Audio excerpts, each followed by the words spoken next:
नमस्कार। Short notes की series चल रही है, उसका ये 6वां लेक्चर है। जी सर। कितना? छठा। 6वां लेक्चर है। बहुत शॉर्ट में बहुत ज़्यादा जानकारी देने का प्रयास कर रहा हूँ। Complete modern history. इससे पहले 5वें वीडियो में आपने क्या पढ़ा था?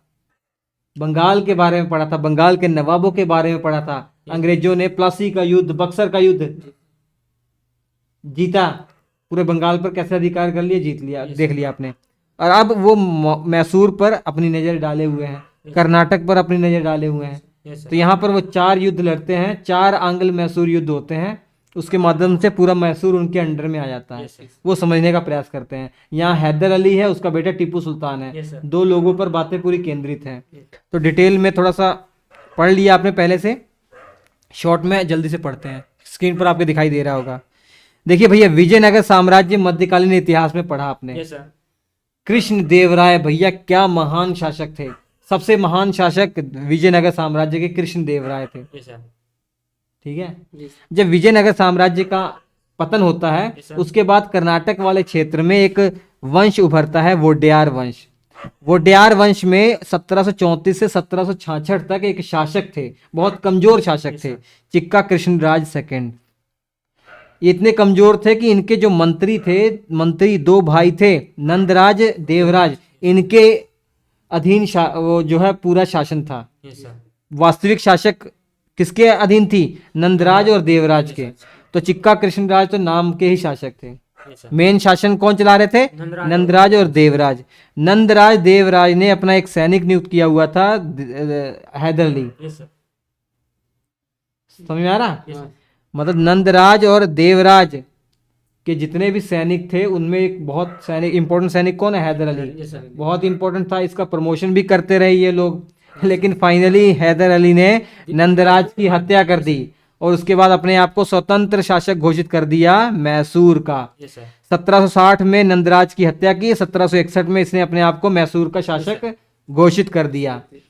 अब हैदर अली मैसूर का शासक तो बन जाता है, लेकिन इसके पास 2 दुश्मन ऑलरेडी इसके किनारे किनारे हैं। इसके ऊपर उत्तर में मराठा साम्राज्य, और इसके पूर्व, उत्तर पूर्व में आप देखेंगे तो हैदराबाद के निजाम। 2 दुश्मन थे। और अंग्रेज भी दुश्मन है। अंग्रेजों के साथ 4 युद्ध होते हैं। पहला प्रथम आंग्ल मैसूर युद्ध पढ़ते हैं 1767 से 1769 तक। इस समय हैदर अली शासक है मैसूर का, और मद्रास प्रेसिडेंसी, बगल में मद्रास प्रेसिडेंसी थी अंग्रेजों की, उनके बीच में युद्ध हो जाता है। और हैदर अली ने इस युद्ध में अंग्रेजों के दांत खट्टे कर दिए थे। बाद में मद्रास की संधि होती है 1769 में। इस समय बंगाल का गवर्नर वारेन हेस्टिंग था, हालांकि गवर्नर जनरल नहीं था। गवर्नर जनरल कब बनेगा? वो 1773 के रेगुलेटिंग एक्ट में। शाबाश, वेरी गुड। मद्रास की संधि 1769 में होती है और प्रथम आंग्ल मैसूर युद्ध समाप्त हो जाता है। उसके बाद दूसरा आंग्ल मैसूर युद्ध, 1780 से 1784 तक होता है। ये क्यों होता है पता? क्योंकि पहले वाले में जब मद्रास की संधि हुई थी, अंग्रेजों ने कहा था, अरे हैदर अली साहब, हम आपका साथ देंगे, आसपास वाले अगर आप पे लड़ाई करेंगे, आक्रमण करेंगे ना, तो हम आपका साथ देंगे। अब हैदर अली के ऊपर आक्रमण कर दिया मराठा साम्राज्य ने और निजामों ने, लेकिन अंग्रेजों ने साथ नहीं दिया। ये एक्सपेक्ट कर रहा था कि अंग्रेज साथ देंगे। तब हैदर अली को गुस्सा आया।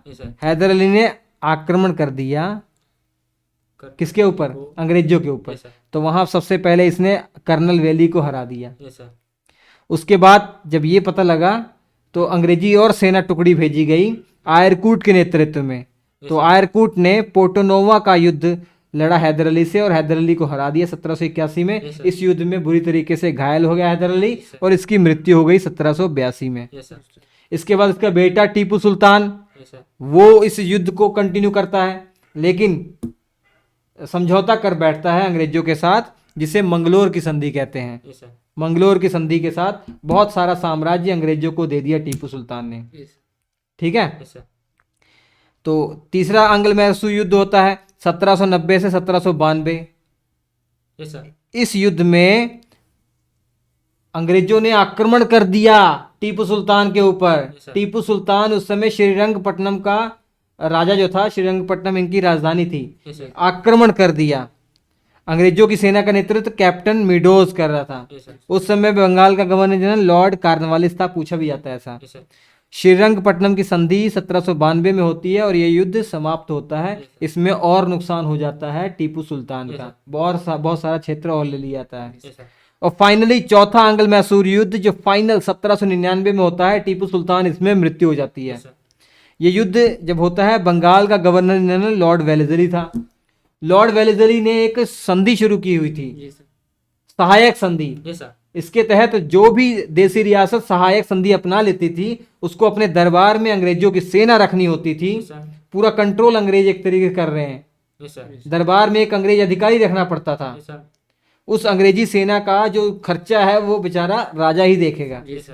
और यही सहायक संधि अपनाने के लिए टीपू सुल्तान को कहा गया। Yes, sir. टीपू सुल्तान ने बोल दिया ना बाबा ना, Yes, sir. ना बाबा ना। ना। और तो इस कारण से टीपू सुल्तान के ऊपर आक्रमण कर दिया। Yes, sir. ये ऐसा युद्ध था, चौथा आंग्ल मैसूर युद्ध, कि टीपू सुल्तान ने अंतरराष्ट्रीय सहयोग मांगा। Yes, sir. मतलब नेपोलियन को उसने खत लिख दिया, भैया बचा लो। नेपोलियन बिजी था, नहीं आ पाया। तो फाइनली श्रीरंगपट्टनम के किले में टीपू सुल्तान मारा गया। Yes, sir. तो इस तरीके से मैसूर पर किसका अधिकार हो गया? अंग्रेजों का। Yes, sir. हालांकि अंग्रेजों ने वहां पर एक कठपुतली के तौर पर एक शासक को बैठा दिया था, वो वोडेयार वंश जो मैंने बताया था ना, Yes, sir. Yes, sir. उसी वंश में जो चलते आ रहे थे राजा, उन्हीं का एक उत्तराधिकारी छोटा बेटा था। तो बड़े लोगों की संरक्षक में वहां बैठा दिया गया था, लेकिन पूरा साम्राज्य उन्हीं के अधीन था। Yes, sir.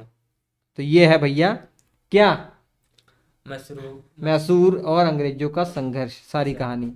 तो डिटेल क्लास नोट्स के लिए श्री एजुकेशन एप्लीकेशन को आप डाउनलोड कर लीजिए। Shri education detail class notes आप पढ़ लेंगे। SHRI स्पेस डालकर एजुकेशन 7888774245 पर इसके क्लास नोट्स अवेलेबल है, ले लीजिएगा। हम आपसे मिलेंगे अगले एपिसोड में, तब तक के लिए Bye. नमस्कार।